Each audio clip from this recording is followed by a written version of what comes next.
Amém. O reino do Senhor é sempre eterno e a igreja do Senhor adora a Jesus Cristo. Que Deus abençoe o irmão Luciano, Deus abençoe o Rony, as pessoas que estavam ali ajudando ele, que Deus esteja abençoando muito a sua família, que Deus esteja guardando você.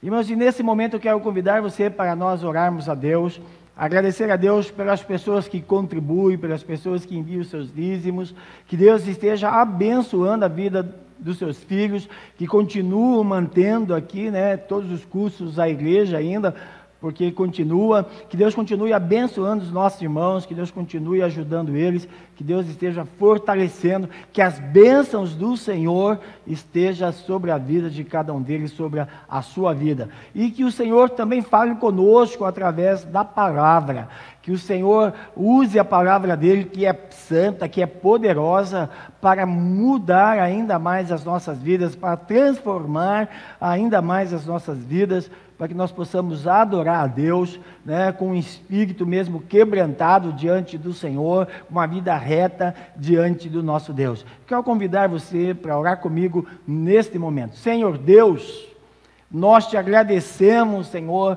por esse momento de louvor, de adoração. Deus, muito obrigado pelo privilégio que temos de exaltar o Teu nome, de glorificar o Teu nome. Muito obrigado, Senhor, porque o Senhor permite, nos dá o privilégio de estarmos aqui, de junto com os nossos irmãos adorarmos a Ti, ó Deus.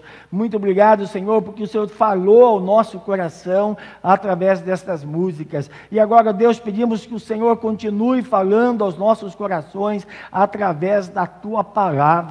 Deus amado, usa a minha vida como instrumento nas Tuas mãos e que só o nome do Senhor seja exaltado neste momento, que só o nome de Jesus seja glorificado, que o Teu Santo Espírito, Pai, fale ao meu coração, mas assim ao coração dos Teus filhos, ó Deus amado, que possamos compreender a Tua palavra neste momento, que seja aplicado, Senhor, de forma adequada ainda aos nossos corações, de tal maneira, Senhor, que nós possamos Te cultuar verdadeiramente, com uma vida, Senhor, que seja agradável a Ti, ó Deus. Meu Senhor amado, fica conosco, é a minha oração, sou grato ao Senhor por isso, e eu oro em nome de Jesus. Amém. Eu quero convidar você para abrir as Escrituras no livro de Malaquias, capítulo 3, do verso 6 ao 12. Irmãos, nós continuamos aqui pensando, meditando no livro do profeta Malaquias. Nós estamos aqui hoje na 7ª mensagem. E eu tenho a certeza que Deus vai falar ao teu coração nesta noite. Assim, quando eu estudando esse texto, Deus falou ao meu coração, eu tenho certeza que Ele também vai falar ao teu. Vamos ler as Escrituras? Diz assim a palavra de Deus: de fato, eu, o Senhor, não mudo, por isso vocês, descendentes de Jacó, não foram destruídos. Desde o tempo dos seus antepassados, vocês se desviaram dos meus decretos e não os obedeceram. Voltem para mim e eu voltarei para vocês, diz o Senhor dos Exércitos. Mas vocês perguntam: como voltaremos? Pode um homem roubar de Deus? Contudo, vocês estão me roubando. E ainda perguntam: como é que te roubamos? Nos dízimos e nas ofertas. Vocês estão debaixo de grande maldição, porque estão me roubando. A nação toda está me roubando. Tragam o dízimo ao depósito do templo, para que haja alimento em minha casa. Ponham-me à prova, diz o Senhor dos Exércitos, e vejam se não vou abrir as comportas dos céus e derramar sobre vocês tantas bênçãos que nem terão onde guardá-las. Impedirei que as pragas devorem as suas colheitas, e as videiras nos campos não perderão o seu fruto, diz o Senhor dos Exércitos. Então todas as nações o chamarão felizes, porque a terra de vocês será maravilhosa, diz o Senhor dos exércitos. Que Deus nos abençoe diante da palavra dele. Que o Senhor fale conosco através da leitura e da meditação dessa palavra nesse tempo. Irmãos, alguns domingos atrás, eu citei uma música que cantamos, eu tenho certeza que você canta, né, que você lembra que cantamos aqui na igreja, diz assim: Deus de aliança, Deus de promessas, Deus que não é homem para mentir. Tudo pode passar, tudo pode mudar, mas a sua palavra vai se cumprir. Veja, irmãos, o Deus das Escrituras, da Bíblia Sagrada, né, é um Deus de aliança. Ele fez aliança com Israel, mas eles não cumpriram a parte que lhe cabia, sofreram com o cativeiro, nós vimos isso já. E quando ele voltando aqui, vamos pensar um pouquinho, se eu quero tomar aqui, quando nós voltamos aqui às reflexões, aqui no livro de Malaquias, nós precisamos lembrar desse contexto histórico que se dá após o retorno do cativeiro.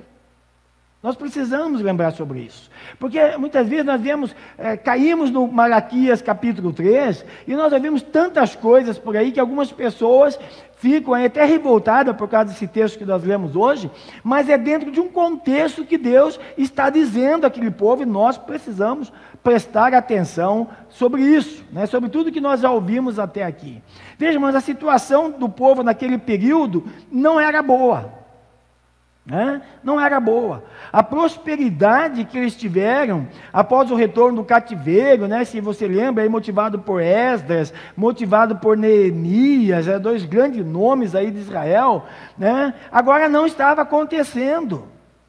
Quer dizer, o pecado do povo permaneceu após eles retornarem do cativeiro babilônico. O pecado estava ali. Quer dizer, embora no início houvesse alguns surtos de fidelidade, como houve, de fervor religioso, agora nos dias de Malaquias, o povo estava indiferente à relação de Deus, com a relação com Deus. Veja, muitas vezes você foi assim. Chegou uma época que você está envolvido, que você fez, né? E muitas vezes você está vivendo agora um momento de indiferença para com Deus. Você teve aquele surto de fidelidade, aquele surto de santidade, e agora você está indiferente. Veja, irmãos, que é algo que se passava lá e está passando nos dias atuais na igreja. E eu quero relembrar aqui com vocês o que nós já vimos até aqui, para nós entendermos o que o profeta está falando nesse texto, para entender o que o profeta Malaquias está dizendo. Veja, no capítulo 1 de Malaquias, no verso 1, Deus traz a sua mensagem de acusação contra o povo. Deus traz a sua mensagem.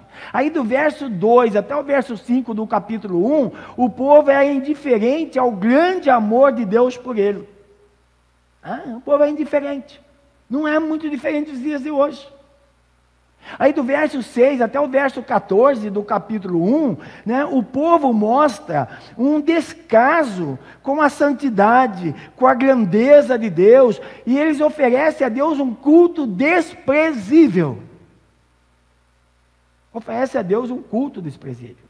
Aí no capítulo 2, né, de 1 a 9, nós vemos a liderança religiosa ali de Israel, né, eles ignoram a santidade de Deus, né, a sua função como proclamadores da vontade do Senhor. Quer dizer, a liderança tanto faz, já não está vivendo como o Senhor dizia ou falar que eles deveriam viver. Sabe que é diferente dos dias de hoje, irmãos?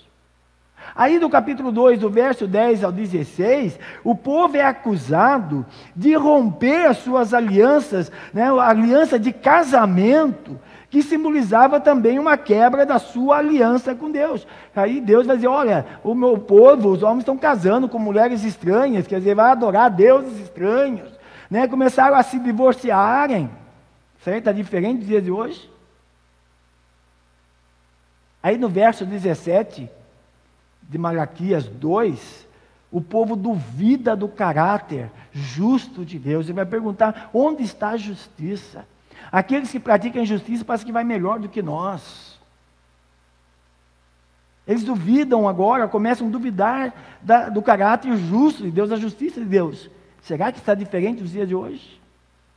Aí em Malaquias 3, de 1 a 6, que nós meditamos no domingo passado, Deus avisa que aqueles que questionam, né, a sua justiça, né, e desobedecem à sua justiça, serão julgados pelo seu mensageiro. Nós vemos que fala de João Batista, mas o mensageiro que ia chegar ali era Jesus.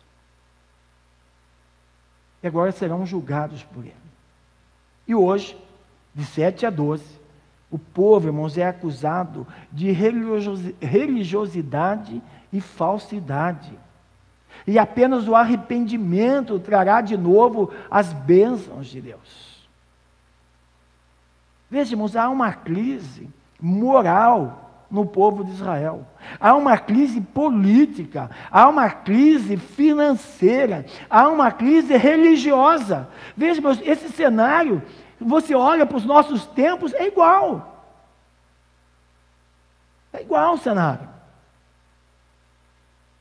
Veja, o ciclo, se você olhar de 7 a 9 aí do capítulo 3, você vai ver que o ciclo da indiferença trouxe a falta de apoio financeiro à adoração do templo. As pessoas eram indiferentes com Deus e por isso não traziam os seus dízimos à casa do tesouro e havia dificuldades. O povo que estava ali, os levitas, os sacerdotes, que seria para ministrar, começaram a ter dificuldades, porque eles viviam para isso. Então, mas quando você olha, sempre há um custo do tempo, há um custo para que tudo funcione. É a mesma coisa nos dias de hoje. Não há diferença. E quando você é indiferente para Deus, isso também vai se mostrar também na sua parte de sustento da obra de Deus. Não mudou. Veja, a sua infidelidade nessa área está ligada à sua indiferença para com o Senhor. Simplesmente isso. Olha, no capítulo 2, de 1 a 9, você vai ver aí que, de uma forma indubitavelmente, ajudou a provocar a corrupção entre os sacerdotes. Quer dizer, não tinha o sustento necessário, eles começaram a se corromper para que tivesse o seu sustento. Nós precisamos notar isso. Do verso 10 ao 16 do capítulo 2, se você olhar, começa a provocar falta de apoio financeiro, começa a provocar a corrupção entre os sacerdotes, e por sua vez começa a ter também um desmantelamento social e familiar, né? Não é só no povo, só nos sacerdotes. Veja, irmãos, quando você tem uma dificuldade de ministrar, de ensinar, de falar, isso vai refletir na vida religiosa do povo.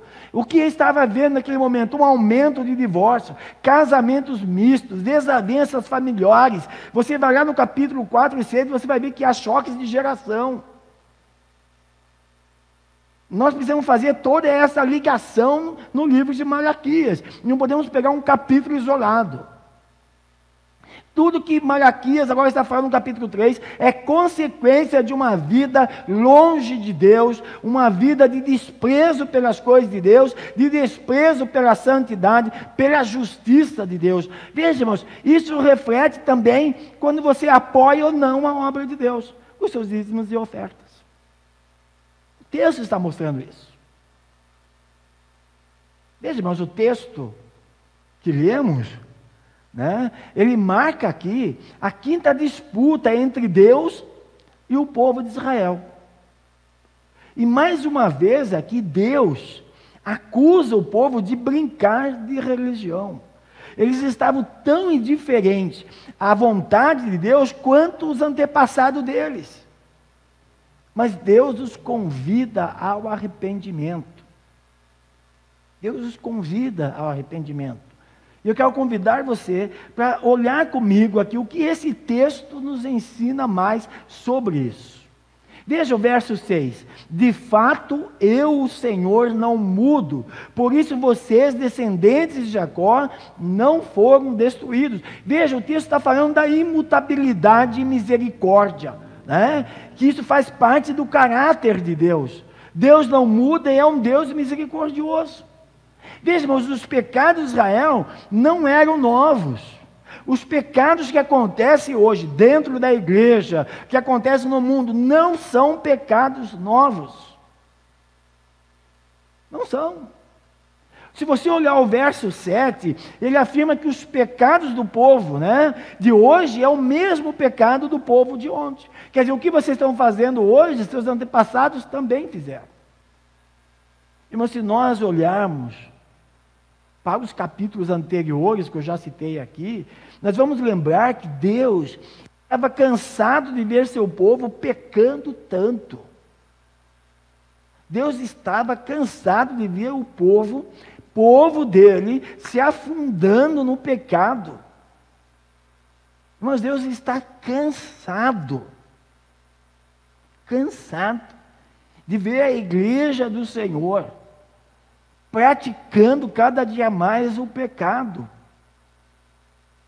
e não vendo que isso é pecado, não achando que está pecando contra o Senhor, achando que com isso vai atrair pessoas, e as pessoas vão se ajuntando não para adorar a Deus por causa de Cristo, mas porque eles podem conviver da mesma maneira que lá fora, da mesma maneira que o mundo está vivendo.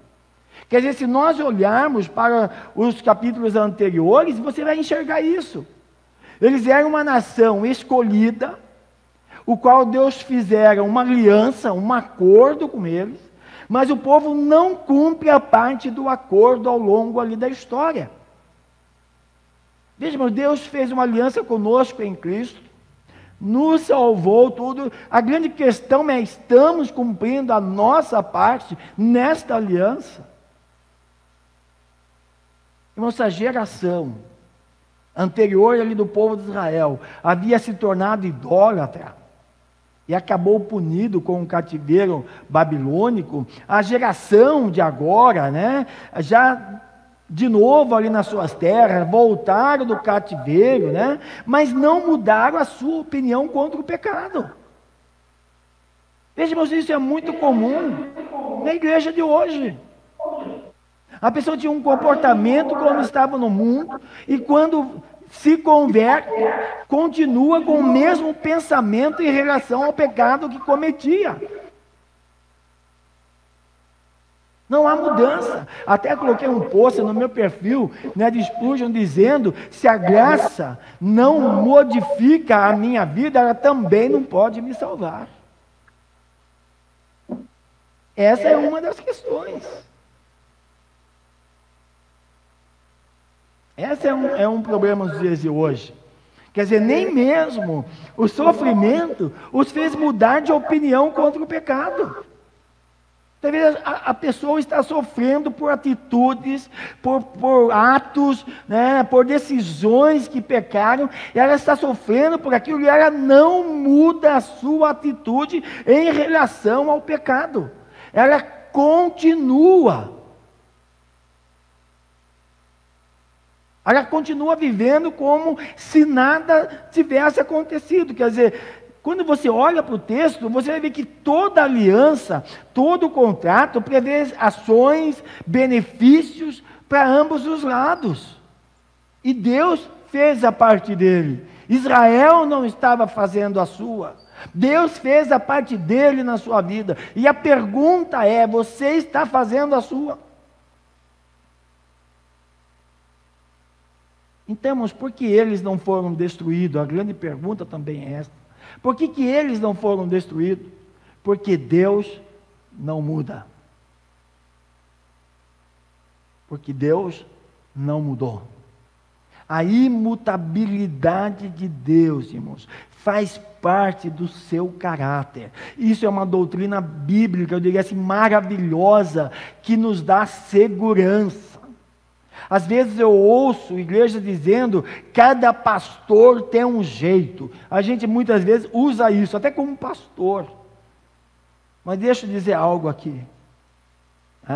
Porque uns permitem alguma coisa e outros proíbem. Irmãos, eu diria que isso é uma coisa lamentável, né? Porque é a revelação de Deus, é as Escrituras Sagradas, a Bíblia Sagrada que deve nortear como a igreja funciona, e não nós pastores.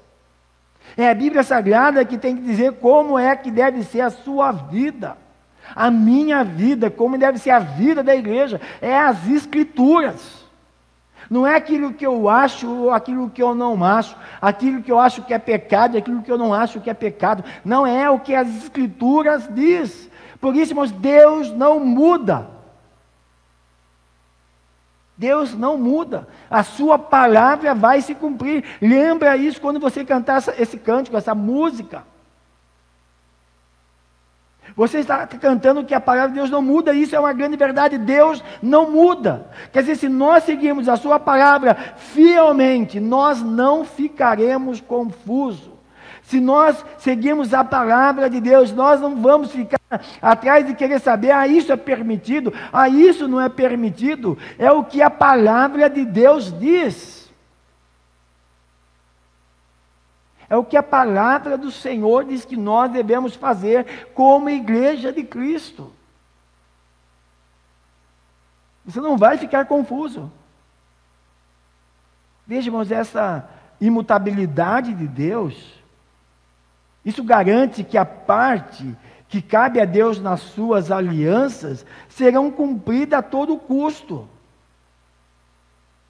Deus vai cumprir o que Ele falou na sua palavra. Olha o que Paulo fala em 2 Timóteo, capítulo 2, verso 13. Ele diz assim: se formos infiéis, Ele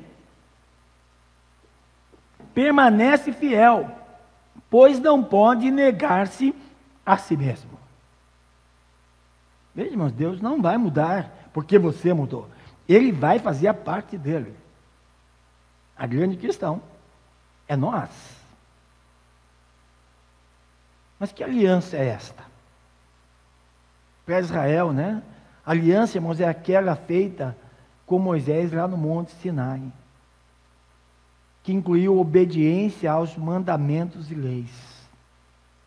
Para Israel, essa é a aliança. No Novo Testamento, a nova aliança feita com a igreja, essa aliança é feita com Jesus.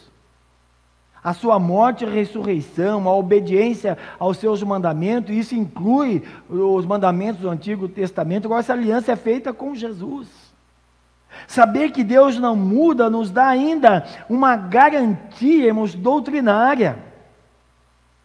Nós podemos saber, né, que o que foi prescrito deve ser obedecido por nós. O que Deus falou na sua palavra, nós temos que obedecer, nós temos que fazer. Irmãos, o que Deus falou não vai mudar, os seus planos não vão se frustrar. Quer dizer, a sua bondade é real, é verdadeira, assim como a sua justiça.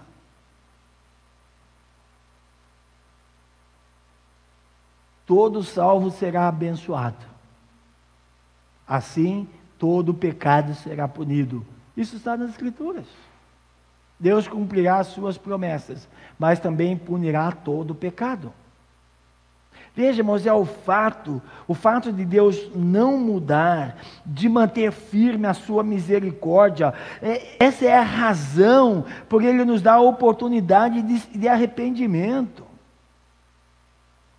Por Deus não mudar é a razão para que nós possamos saber que Deus nos chama, nos dá a oportunidade de se arrepender. Deus está dando a oportunidade para você nesta noite de se arrepender.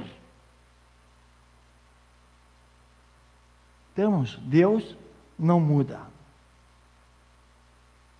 O que está escrito, Ele vai cumprir e nós temos que cumprir. Nós temos que fazer. A segunda, eu diria assim, que nós podemos entender nesse texto, segunda compreensão, é que o pecado traz punição. Mas Deus convida ao arrependimento. O pecado vai trazer punição, mas Deus convida o homem ao arrependimento. Vamos olhar do verso 7 ao 9. Diz assim o texto: desde os tempos dos seus antepassados, vocês se desviaram dos meus decretos e não os obedeceram. Voltem para mim, e eu voltarei para vocês, diz o Senhor dos Exércitos. Mas vocês perguntam, como voltaremos? Verso 8, pode um homem roubar a Deus? Contudo, vocês estão me roubando e ainda perguntam, como é que te roubamos? Nos dízimos e nas ofertas. Vocês estão debaixo de grande maldição, porque estão me roubando, a nação toda está me roubando. Veja, mas quando nós olhamos para o verso 7 e 9, vemos que o pecado é algo comum nas gerações de Israel. Os seus antepassados pecaram. As gerações seguintes continuaram fazendo a mesma coisa. Quer dizer, quando nós afirmamos que não há mérito no homem para que receba a salvação, para que receba perdão, é porque o pecado é algo inerente ao homem, e isto ofende a santidade de Deus. Isso causa a ira de Deus contra todo aquele que rejeita as oportunidades, a oportunidade de arrependimento, de perdão por meio de Cristo. Veja, o Senhor vai punir. Quando você olha para o verso 7, Deus convida o povo ao arrependimento. E lembre-se, Deus está cansado de culto falso. Deus está cansado de casamento destruídos. Deus está cansado do modo de viver imoral das pessoas, da falta de religiosidade. Nós vimos isso nos capítulos anteriores. Deus está cansado desse viver do povo dele. E aqui no início do capítulo 3, Deus avisa que o seu mensageiro viria e o julgamento começaria com o seu povo. Mas ele está dando agora uma oportunidade de mudança. Ele está dando agora uma oportunidade de arrependimento.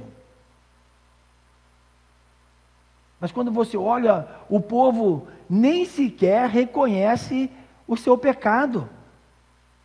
O povo não reconhece que o modo que eles estão vivendo, tão indiferentes com as coisas de Deus, o seu pecado contra eles não reconhecem isso. Veja, meus irmãos, a maior dificuldade que temos em lidar com alguém que está pecando é quando ele não reconhece o seu pecado. Quando ele acha que o que ele está fazendo, tudo bem, é normal, não tem problema algum. Como que isso é difícil? Como é difícil levar as pessoas a receber a Cristo como Senhor e Salvador, se eles não reconhecem que são pecadores.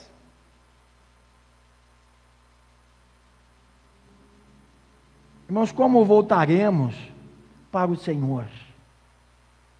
Como que nós voltaremos para o Senhor? A pergunta é: em que havemos de retornar?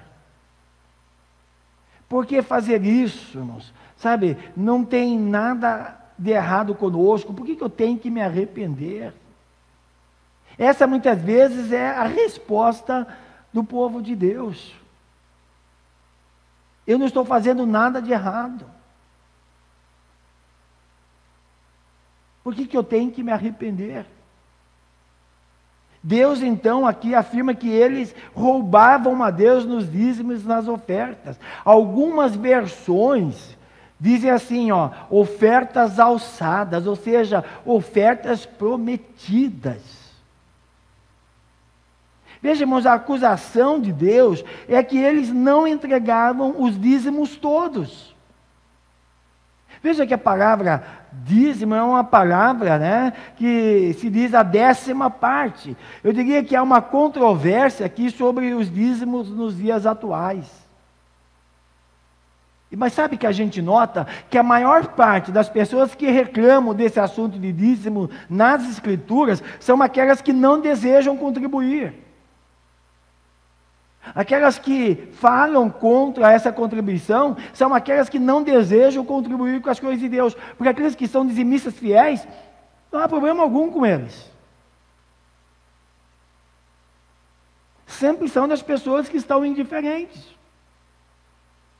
Eu sei que, embora nós entregarmos os dízimos, não comprova isso que alguém seja, de fato, uma pessoa fiel a Deus, mas não entregar isso, não devolver isso, não entregar os nossos dízimos ao Senhor, isso também deixa claro que essa pessoa é resistente em confiar a sua vida e sustento ao Senhor. Ele não confia, ele demonstra incredulidade.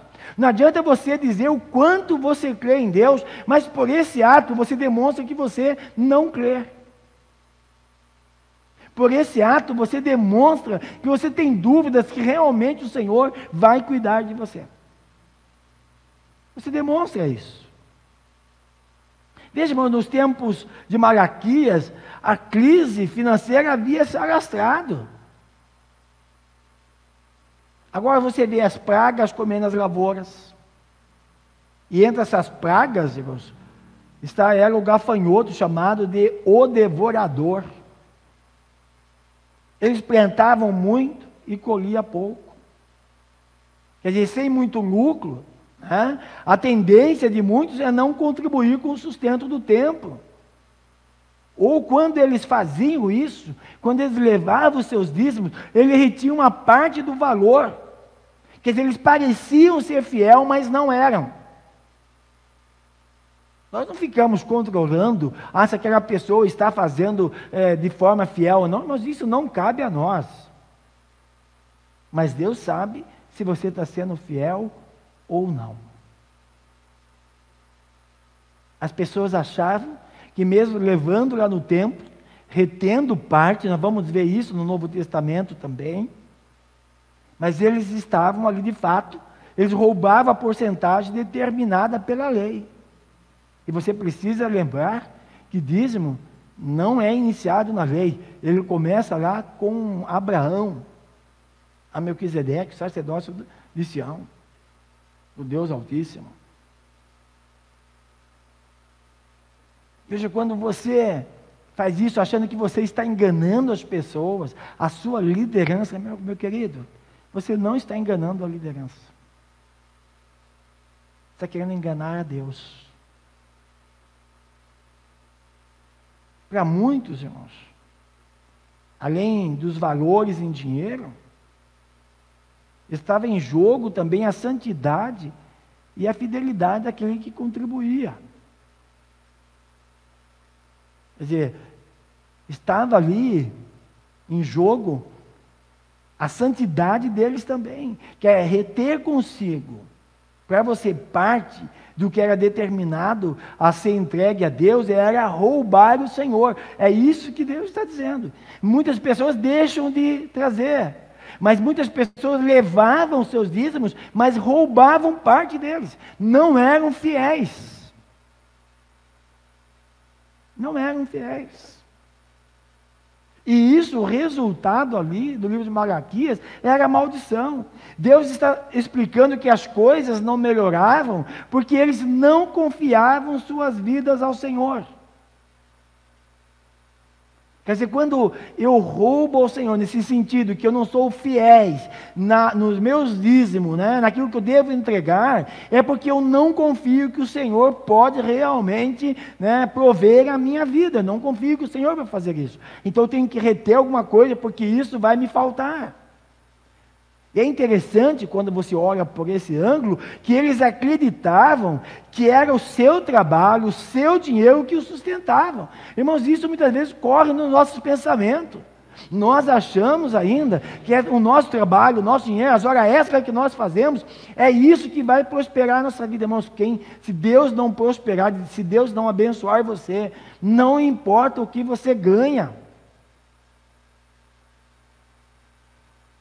Não vai adiantar. Veja, isso está com a questão de fidelidade e santidade. Isso está ligado se você despreza ou não o Senhor. Isso está ligado a uma vida de obediência a Deus. Veja, nós estamos indo para o texto bíblico e não tem como eu pular esse texto. Então, meu querido, está aí o texto bíblico para você pensar. No Novo Testamento, irmãos, que dirige a igreja, né? Nós não temos uma palavra direta sobre a entrega do dízimo, a não ser a que Jesus fala. Quando questionam ele diz assim que tem que ter misericórdia, né? Ali, e tem que também não deixar de fazer as outras coisas. Ali está incluído os seus dízimos. Mateus 23, 23. Olha lá depois. Mas o que nós notamos é que essa prática dos dízimos nunca foi abolida, por mais que as pessoas queiram fazer. Eles pegam um texto e falam por inferência. Mas não foi abolido. O que nós notamos é que os dízimos foi absorvido pela igreja. A igreja também absorveu esse modo de sustento dela. Veja que lá em Atos capítulo 5, nós temos o episódio da Ananias e Safira. Eles venderam o terreno e eles reteram para si ali parte do valor, diz o texto. E eles vão levar aos apóstolos para parecer que contribuíam com tudo. O resultado dessa mentira, dessa falsa santidade, foi a morte do casal. Eles estavam fazendo aquilo que Deus havia dito aqui no livro de Malaquias, que eles não poderiam fazer. Eles estavam tentando fazer agora no contexto da igreja. Veja aqui no livro de Malaquias, a maldição incluía lavouras destruídas por pragas, outras situações adversas. Mas vale lembrarmos que Deus oferece solução. Deus, ao invés de destruir aquele povo, Deus oferece oportunidade de arrependimento. Ele convida o povo ao arrependimento. Ele convida você ao arrependimento. Ele diz assim: volte-se para mim. Veja, meus, Deus entende que reter dízimos e as ofertas era a prova do distanciamento do Senhor. Veja, quando você começa a estar distante, irmãos, a gente precisa entender que muitas vezes nós fazemos isso. Eu estou na igreja, eu faço aquilo, eu sou líder daquilo, e isso determina a infidelidade. Não é. Muitas vezes eu estou fazendo tudo isso, mas quando eu tenho que provar também a minha fidelidade, a minha confiança no Senhor, eu não faço. Veja, o distanciamento levava a essa negligência. Irmãos, e não mudou. Eu digo sempre, e quando você olha para o contexto do Antigo Testamento, quer dizer, quando o templo estava desleixado, tudo quebrado, significava que o povo de Israel estava com a vida distante. Por quê? O que acontecia? Não contribuíam para o sustento da causa, ou do templo, da adoração. Quando o povo estava envolvido com o Senhor obediente, havia o sustento necessário, o templo estava organizado.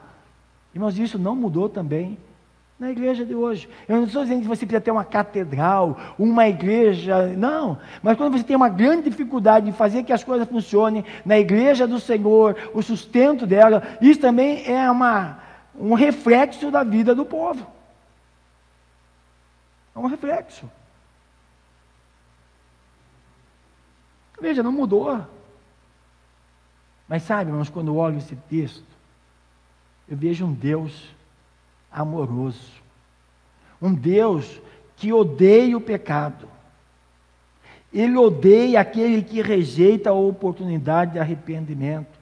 Ele deseja que você volte para Ele, e Ele nunca se afastou de você. O seu pecado é que fez isso. Isaías vai dizer que o nosso pecado faz uma parede, uma divisão entre nós e o nosso Deus, mas não é Deus, somos nós com os nossos pecados.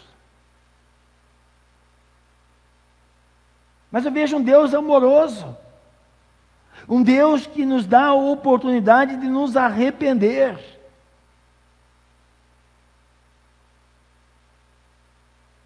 E eu posso dizer para você com toda certeza: arrependa-se, e Ele estará ao seu lado novamente.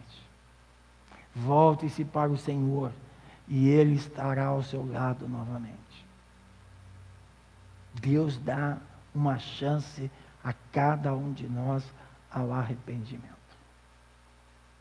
Não precisamos viver o resto da vida fazendo ou distanciado. Não. Podemos nos arrepender, nos voltar a Deus, deixarmos de sermos indiferentes com Ele, indiferentes com a sua obra, indiferentes com uma vida santa. Podemos nos arrepender e voltar. Temos preocupação com a obra de Deus, preocupação com uma vida santa diante do Senhor, uma preocupação em mantermos um relacionamento profundo, real com Deus. Deus dá a chance do arrependimento. Olha que esse texto ainda nos ensina, do verso 10 ao verso 12, ele nos mostra que a fidelidade ao Senhor traz bênçãos e felicidade. Irmãos, é a nossa fidelidade ao Senhor, o resultado é bênçãos. Olha o verso 10 a 12. Tragam o dízimo todo ao depósito do templo, para que haja alimento em minha casa. Ponham-me à prova, diz o Senhor dos Exércitos, e vejam se não vos abrir as comportas dos céus, e não derramar sobre vós tantas bênçãos, que nem terão onde guardá-las. Impedirei que as pragas devorem suas colheitas, e as videiras do campo não perderão o seu fruto, diz o Senhor dos Exércitos. Então todas as nações os chamarão felizes, porque a terra de vocês será maravilhosa, diz o Senhor dos Exércitos. Veja, irmãos, a proposta de Deus é: tragam o dízimo todo ao templo, sejam fiéis, deem prova do seu arrependimento. Quer dizer, não adiantava dizer que estavam arrependidos no discurso, se na prática continuavam roubando ao Senhor, se continuavam divorciando, se continuavam realizando casamento com pessoas incrédulas, se continuavam muitas vezes adorando a ídolos. Quer dizer, não adiantava ter um discurso de arrependimento, se os atos não eram condizentes. Veja, não é uma coisa, Deus quer que nós cumpramos todas. Não é uma parte, é tudo que nós temos que cumprir. Não adianta você fazer metade. Você não está agradando a Deus.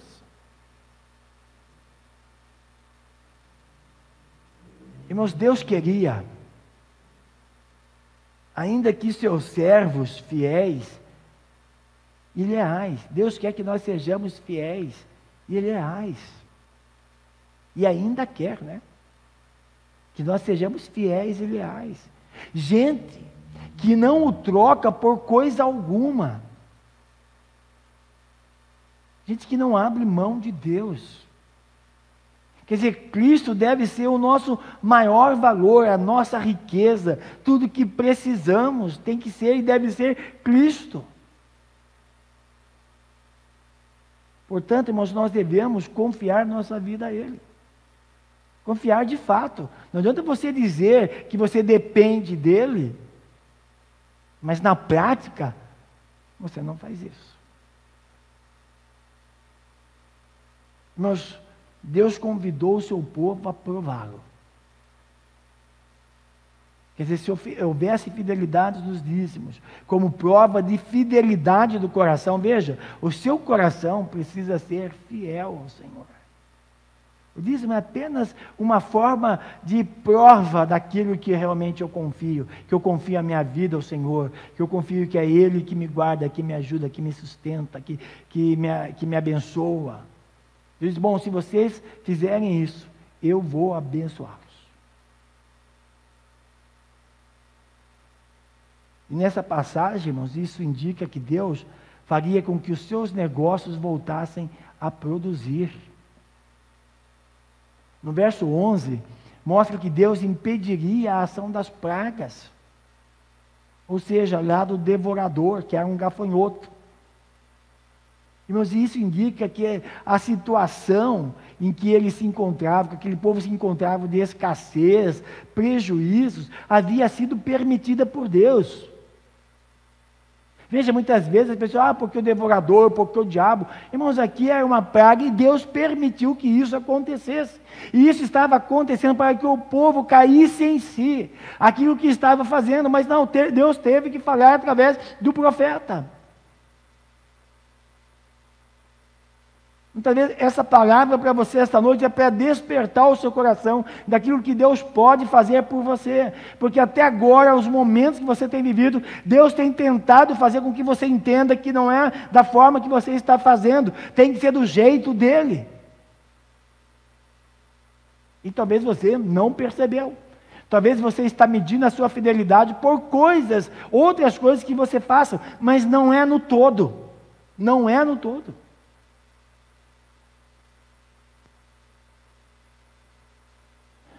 Meus queridos, Deus está no controle da história. Deus está no controle da minha vida e da sua vida. Ele dirige, Ele governa todas as coisas. Então, sabe o que isso significa? Ou nós confiamos, ou nós nos submetemos a Ele, ou nós sofremos os males que poderiam ser evitados. Quando você olha esse texto, você vê isso. Porque o pecado sempre será punido. Se você acha que Deus vai relevar pecado e desobediência, Deus não vai relevar. Eu estou fazendo parte, mas algo eu estou sendo infiel para com Deus, Deus não vai relevar isso. Não há troca para Deus, não há troca com Deus. Não há troca. Tem muitas pessoas, muitos crentes que acham que podem trocar. Eu faço isso e deixo de fazer aquilo. Eu faço aquilo outro e vou ser infiel nisso. Não há troca com Deus. Não há. Você pode estar trabalhando 24 horas nas coisas de Deus, mas se você não for fiel, não ter uma vida, uma lealdade com Ele, obedecer em tudo, você não está sendo fiel. Não há troca. E isso, irmãos, faz parte da justiça de Deus. Deus disse ao povo que essa justiça começaria com o povo de Israel. No Novo Testamento, o apóstolo vai dizer que o juízo começa pela casa de Deus. Pela casa de Deus. Faz parte da justiça dele. Mas também o amor, a graça, a misericórdia de Deus em Cristo continua ativo hoje. Ele oferece arrependimento e as mais ricas bênçãos. O arrependimento em Cristo Jesus, você se arrepender, e as bênçãos oferecidas em Cristo Jesus, a misericórdia de Deus oferecida em Cristo Jesus, continuam. Estão ativos. Veja, irmãos, a alegria de confiar, de depender do Senhor, faria com que Israel fosse chamado um povo feliz, uma terra produtiva. Você já imaginou que se essa nação, chamada Brasil, em que as pessoas dizem que há uma grande porcentagem de evangélicos, você já imaginou se nós tivéssemos esses 30% da nossa nação, de pessoas fiéis, cumprindo as Escrituras, fazendo o que Deus realmente quer, vivendo uma vida agradável a Deus, pautado pela palavra. Você imaginou o que Deus faria nesta nação?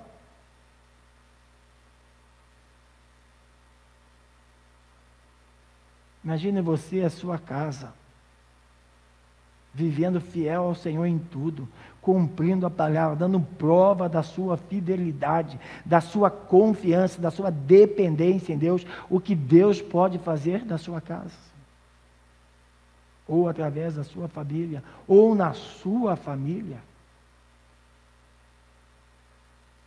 Deus disse, olha, as pessoas vão dizer que essa terra é bem-aventurada, que vocês são felizes. Veja, irmãos, Deus é glorificado com a nossa fidelidade. Deus é glorificado quando somos fiéis ao Senhor. Quer dizer, quando Ele nos abençoa, o seu nome é honrado. Mas Deus não pode recompensar pessoas infiéis, mesquinhas. Isso vai contra o caráter de Deus. Se você acha que você sendo infiel e Deus vai abençoar você, esqueça, não é assim. Deus vai fazer o que a palavra dele diz. Lembra do cântico? Deus é um Deus que não pode mentir, a sua palavra vai se cumprir. Você já cantou muitas vezes essa música. A grande questão é, você está se lembrando disso?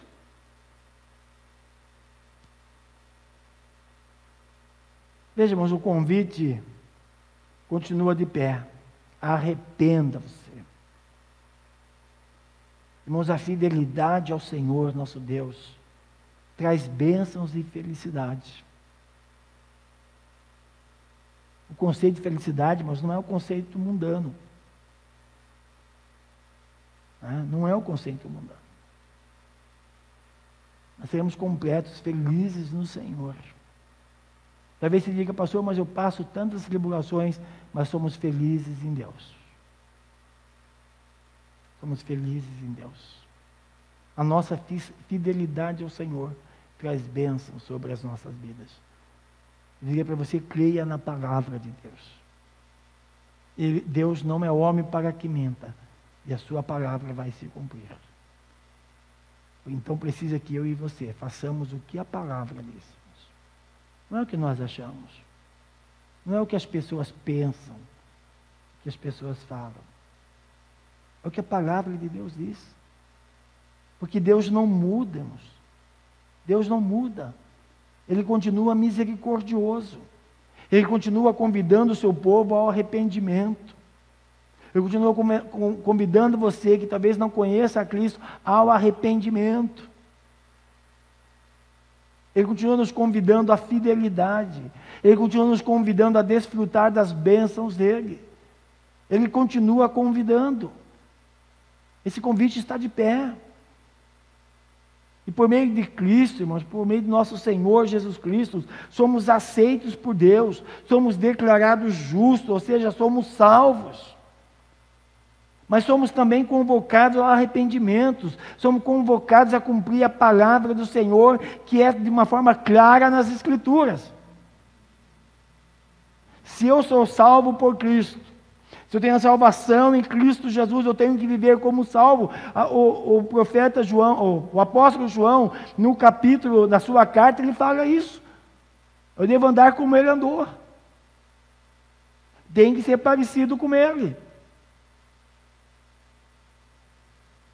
Não tem jeito eu querer ser uma coisa, isso é a minha postura, a minha forma de viver, não é.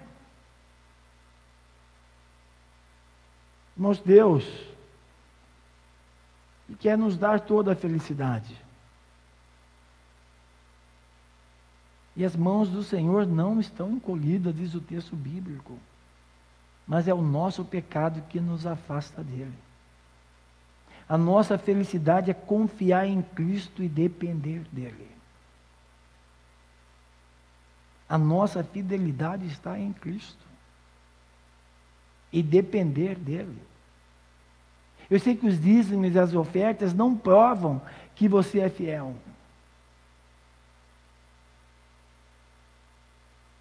Mas também, muitas vezes é a clara, eu diria, forma de mostrar da sua infidelidade. Eu diria que é possível que alguns contribuam e continuem fiéis ao Senhor em outras áreas. Eu contribuo nos dízimos, nas ofertas, para as bênçãos de Deus me alcançar, e nas outras áreas eu posso ser infiel. Não. É em todas as áreas. Mas veja bem, quando alguém tem coragem de roubar o Senhor, ele já comprova que nas outras áreas da sua vida há corrupção e há distanciamento de Deus. Quando você tem coragem de não ser fiel naquilo que você entrega para o Senhor, quer dizer que você também tem coragem de ser infiel nas outras áreas da sua vida. Não tem como dizer ao contrário, irmãos. Então, meu querido, aceite o convite do Senhor ao arrependimento e deixe Cristo ser a sua maior riqueza. Deixe Cristo ser a sua maior felicidade. Deixe que o Senhor cuide de você. Dependa dele, aprenda a depender do Senhor. Aprenda a depender dele. Não é, irmãos, os nossos infortúnios, não é o que nós passamos que vai determinar o que nós somos fiéis. Seremos fiéis ao Senhor em todos os momentos.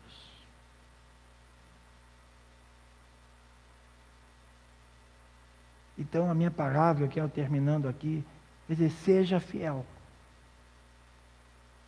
Que as suas contribuições reflitam um coração fiel que ama Jesus e o seu reino, que ama Jesus e a sua igreja, que ama Jesus e a obra dele, a obra da igreja na face da terra. Que Deus esteja abençoando você. Eu quero terminar dizendo, olha, nós estamos numa transmissão. Nós não estamos tendo culto presencial. Mas tudo aqui tem um custo. Para que essa palavra chegue a você e às outras pessoas, existe um custo.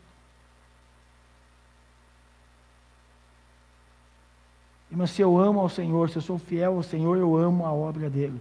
Se tem uma coisa que Deus faz para que nós possamos avançar no reino, é quando Deus nos abençoa. E eu sou fiel ao Senhor.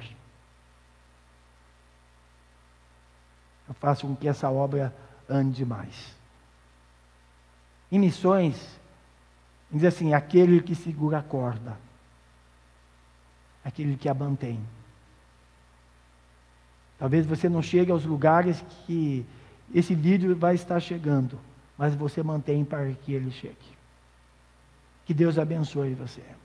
Que você possa experimentar cada dia da sua vida resultados da sua fidelidade ao Senhor em todas as áreas.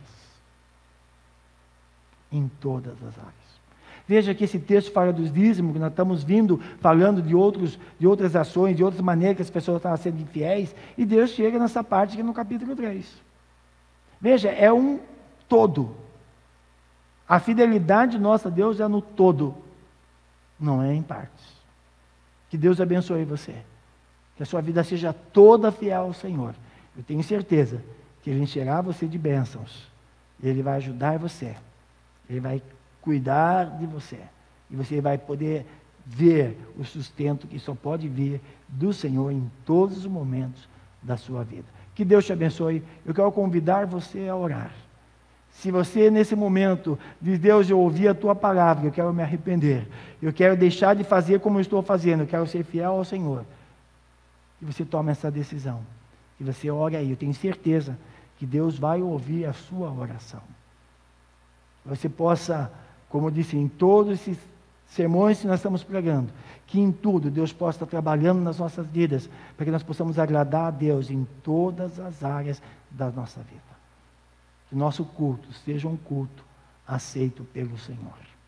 Vamos orar, irmãos? Senhor Deus, nós te agradecemos por esse momento que lemos e meditamos na tua palavra.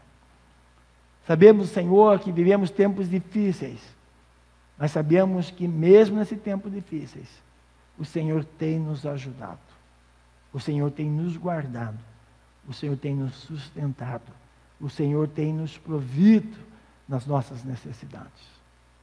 Deus, que o Senhor abençoe o seu povo com a tua palavra. Senhor, que cada um de nós possamos cada dia sermos fiéis ao Senhor em tudo. Que nós possamos ser fiéis ao Senhor em todas as áreas, incluindo na área financeira das nossas vidas. Deus, que todas as nossas decisões seja para o louvor e a glória do teu santo nome. Que o Senhor seja glorificado, Pai, nas nossas fidelidades, na nossa fidelidade ao Senhor. Que teu nome seja honrado, que as pessoas possam olhar para nós e dizer que nós somos bem-aventurados, somos felizes. Sabemos que tudo isso para o bem do Senhor. Cuida, Pai, de cada um de nós. Ó Deus, que haja decisões na vida das pessoas de fazer aquilo que é agradável ao Senhor. Nós oramos em nome de Jesus. Amém.